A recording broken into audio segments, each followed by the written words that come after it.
Jadi kalau ditanyakan bagaimana kepastian dan kemanfaatan, kita membaca undang-undang itu kepastian hukum. Kemanfaatan dan keadilan itu ada di dalam penegakan hukum, bukan di dalam undang-undang. Makanya Hans Kelsen dalam positivisme hukum dia mengatakan dia memisahkan hukum dan keadilan. Dia bilang keadilan itu ada pada pembuatan hukum dan terlebih pada penegakan hukum.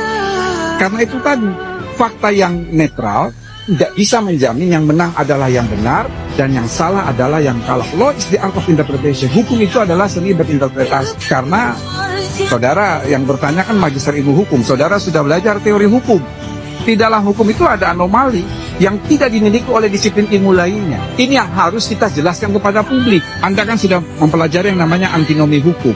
Antinomi hukum itu dua keadaan yang saling bertentangan tapi tidak boleh saling menegasikan. Antara asas satu dengan asas yang lain terkadang saling bertolak belakang.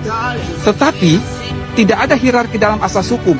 Itulah yang membuat Anda sebagai mahasiswa hukum yang akan menjadi yuris, kami di sini yang adalah orang hukum selalu dibutuhkan oleh masyarakat untuk mampu menjelaskan itu kepada masyarakat. Satu contoh misalnya, seseorang itu kan tidak bisa dinyatakan bersalah sebelum putusan pengadilan menyatakan dia bersalah, betul kan?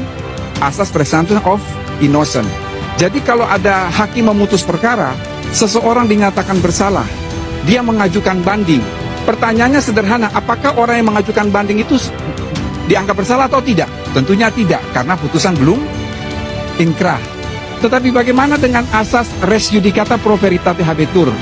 Setiap putusan pengadilan harus dianggap benar dan dihormati. Ini kan dua asas yang saling bertentangan, tapi tidak boleh menegas. Jadi hukum tidak boleh berpihak. Dia harus